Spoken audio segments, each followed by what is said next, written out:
심볼론 카드 60번, 61번 카드 같이 공부해 보실게요.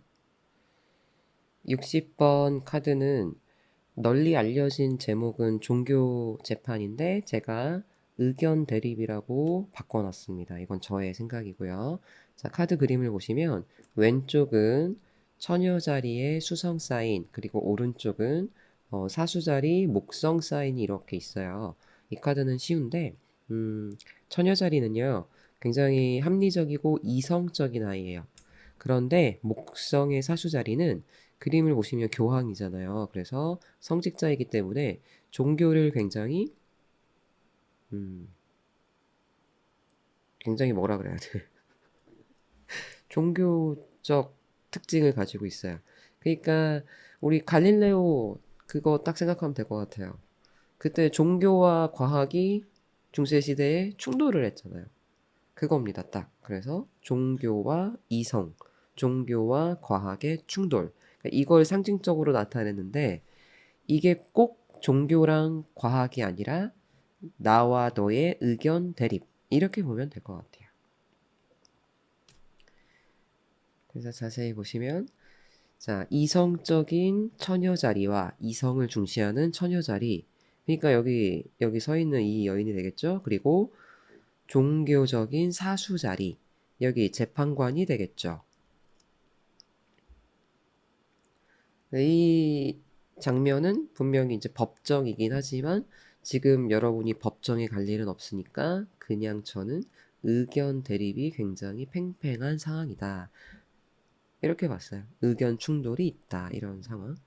그래서 그리고 과거의 마녀 재판처럼 한쪽이 일방적으로 당하는 상황은 아니에요. 즉 둘의 의견이 혹은 뭐 둘 이상이 될 수도 있죠. 3명, 4명, 5명.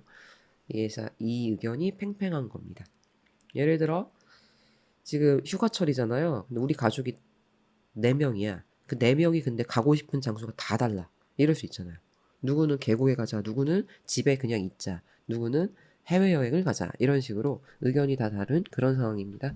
그래서 어렵지 않은 것 같고요. 자, 그래서 이 카드의 문제점 자리에 이 카드가 나왔다면 타인의 생각을 무시하고 자신의 생각만 주장한다. 이게 문제점이에요. 그러니까 관용이 없다. 무관용이다. 이거고 상대방 의견을 무시한다. 이런 거고요.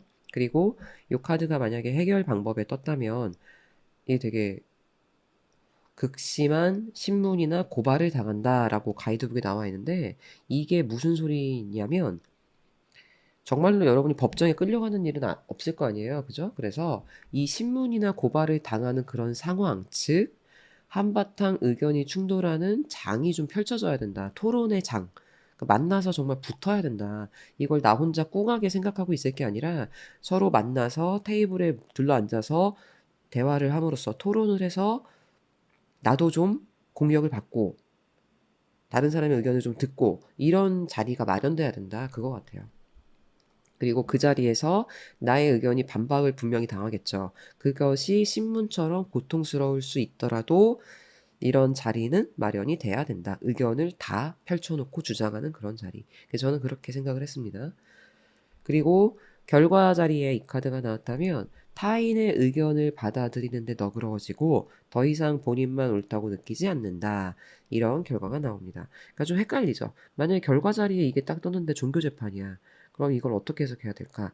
이 카드처럼 하지 말아라. 이렇게 되는 거죠. 그래서 그림만 보시면 한 사람이 좀 일방적으로 다구리를 당하는 그런 상황인가? 라고 생각할 수 있겠지만 아니고요. 의견이 대립되는 그런 상황을 말하는 카드라고 저는 생각을 합니다. 다음 61번 카드. 네, 저를 또 좌절에 빠뜨린 카드인데요. 그림을 보면 쉬운데 이게 어쩌야 하는 건지. 자, 일단은 먼저 61번은 공포 카드예요. 공포 카드라고 많이 알려져 있는데 저는 얘를 실패에 대한 두려움이라고 저만의 제목을 달았어요. 왼쪽은 수성 처녀 자리, 오른쪽은 염소 자리의 토성입니다. 수성 처녀 자리는 지금 여기에는 없는데 이거는 이제 심볼론 가이드북의 키워드들이거든요. 근데 처녀자리 특징에 보면 건강을 굉장히 잘 챙기고 이 사람들은 뭐 회식하고 새벽 1시에 들어가도 반드시 운동하고 자는 막 그런 철저한 금욕적인 생활의 소유자라고 알려져 있어요. 처녀자리는. 그리고 염소자리는 제가 말씀드렸죠? 이렇게 토성 고리가 있기 때문에 뭔가 제약이 있고 더 성장하지 못하고 좀 갇혀 있다. 이런데 여기에 죽음이라는 키워드가 있어요. 그걸 좀 잘 생각하시면 될 것 같아요. 그래서 엄격한 자기 관리와 건강 관리의 끝판왕인 처녀 자리에게 죽음이라는 건, 염소 자리의 죽음이라는 건 가장 두려운 것이 되겠죠. 처녀 자리는 건강을 엄청 신경 써. 근데 염소 자리 키워드는 죽음이야. 처녀 자리에게 가장 두려운 건 죽음이에요. 그렇다고 이 카드가 나왔을 때 이 카드를 뽑은 사람이 죽음을 두려워하지 마세요. 이게 아니라 그러면 처녀 자리에게는 죽음이 가장 두렵다면 나에게는 가장 두려운 게 뭔가 그렇게 생각을 해 나가야 될 것 같습니다. 그래서 처녀 자리에게 가장 두려운 건 죽음이고 지금 나에게 본인이 현재 가장 느끼는 큰 두려움은 뭘까? 이때 그 두려움은 내가 지금 가장 중요하다고 느끼는 사안이 돼요. 예를 들어서 내가 지금 점심으로 냉면이 먹고 싶은데 우리 상사가 돈가스 먹자 이랬을 때 그게 두려움입니까? 그렇진 않잖아. 내 인생을 좌지우지할 만한 큰 사안은 아니잖아요. 근데 내 인생을 내 인생에 가장 영향을 크게 줄 그런 사안들이 있을 때 이게 잘못되면 어떡하나. 그게 가장 큰 두려움이 되는 거죠. 즉 실패에 대한 두려움이죠. 내가 가장 중요하다고 느끼는 사안에 대한 가장 큰 두려움에 관한 카드인데 그것은 당연히 그걸 못했을 때, 실패했을 때 이거에 대한 카드가 아닐까. 즉 그 일에 대해서 내가 죽었을 때 이거죠. 예를 들어서 대학을 내가 되게 가고 싶어 해서 대학 시험을 계속 보는데 자꾸 떨어져. 자꾸 떨어진다는 건 이제 죽음으로 본 거예요. 그리고 취업을 하고 싶은데 가고 싶은 회사가 있는데 자꾸 떨어져.